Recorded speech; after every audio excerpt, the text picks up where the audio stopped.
Okay, so இந்த செஷன்ல நம்ம data store capacity வந்து எப்படி இன்க்ரீஸ் பண்றது அப்படின்னு சொல்லி நம்ம வந்து பார்க்கலாம். சி என்னோட இஎஸ்எஸ்ஓஸ்ல 4 டேட்டா ஸ்டோர் கனெக்ட் ஆயிருக்கு. 1 2 3 4 4 டேட்டா ஸ்டோர் கனெக்ட் இருக்கு. இதுல டேட்டா ஸ்டோர் 4ல பாத்தீங்கன்னா 100 GB இருக்குது கெப்பாசிட்டி. அந்த 100 GB கெப்பாசிட்டியை நான் வந்து இன்க்ரீஸ் பண்ண போறேன். சரிங்களா? ஸோ அப்போ இன்க்ரீஸ் பண்ணணும் அப்படின்னா அதுக்கான ப்ரொசீஜர் என்ன, அதை எப்படி டேட்டா ஸ்டோர் இன்க்ரீஸ் பண்றது அப்படிங்கிறத பார்க்கலாம். ஃபர்ஸ்ட் ஏன் டேட்டா ஸ்டோர் கெப்பாசிட்டி இன்க்ரீஸ் பண்ணணும்? சி இந்த இஎஸ்எக்ஸ்ல நான் விஎம் கிரியேட் பண்றேன் அப்படின்னா அந்த விஎம் எல்லாமே இந்த இதுல ஏதாவது ஒரு டேட்டா ஸ்டோரை வச்சுக்கலாம். சரிங்களா? இதுல ஏதோ ஒரு டேட்டா ஸ்டோர்ல வந்து அந்த விஎம் வந்து வச்சுக்கலாம். அப்படி எனக்கு பண்றப்ப இந்த டேட்டா ஸ்டோர்ல கெப்பாசிட்டி இல்ல, லைக் விஎம் வந்து நிறைய கெப்பாசிட்டி எடுத்துக்குது. இப்போ உதாரணத்துக்கு நான் ஒரு விஎம்க்கு வந்து உதாரணத்துக்கு இது வந்து ஒரு 4 TBன்னு வச்சுப்போமே. Let's assume that I have a data store. இந்த டேட்டா ஸ்டோர் வந்து ஒரு 10 DB டேட்டா ஸ்டோர். சரியா?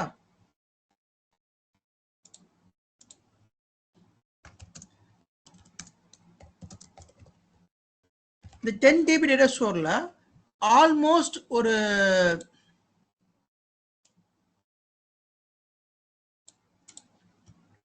90% ஃபுல் ஆயிடுச்சு. இன்னொரு இந்த 10 TB ஒரு 100 GB தான் ஃப்ரீயா இருக்குது. இப்படி இருக்கிறது வந்து டேட்டா ஸ்டோருக்கு நல்லது கிடையாது. எப்பவுமே டேட்டா ஸ்டோர் கெப்பாசிட்டி வந்து we will have to maintain the threshold value.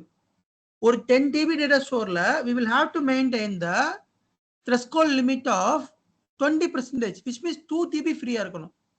But எனக்கு 100 GB தான் ஃப்ரீயா இருக்குது. இது வந்து எந்நேரம்னாலும் இம்பாக்ட் ஆகிறதுக்கு வாய்ப்பு இருக்கு. லைக் ஏதோ ஒரு விஎம் வந்து அதிகமா டேட்டா யூசேஜ் ஆயிடுச்சு அப்படின்னா இந்த டேட்டா ஸ்டோர் எப்பவும் டவுன் ஆகும்.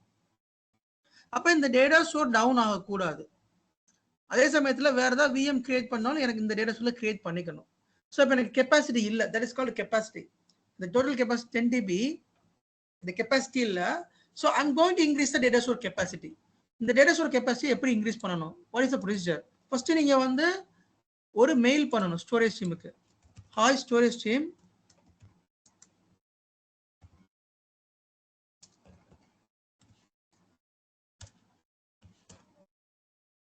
please increase or extend, whatever it is, increase or extend, increase the below data store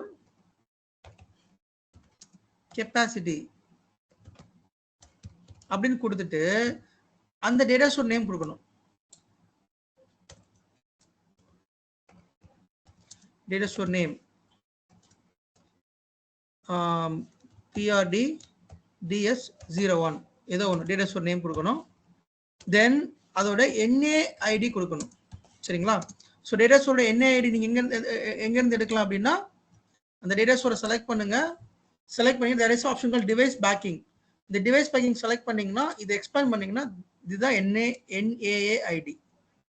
இந்த ஐடி நீங்க ப்ரொவைட் பண்ணணும். NAID ப்ரொவைட் பண்ணணும். தென் எவ்வளவு இன்க்ரீஸ் பண்ண போறீங்க? Please increase the below data store capacity to another 5 TB. இப்படி பண்ணலாம். அல்லது இன்னொரு மெயில் பண்ணலாம். Please extend the LAN to 5 TB. இப்படி மெயில் பண்ணலாம். நீங்க LAN எக்ஸ்டெண்ட் பண்ணாலும் சரி, data store extend whatever it is, இப்படி மெயில் பண்ணலாம்.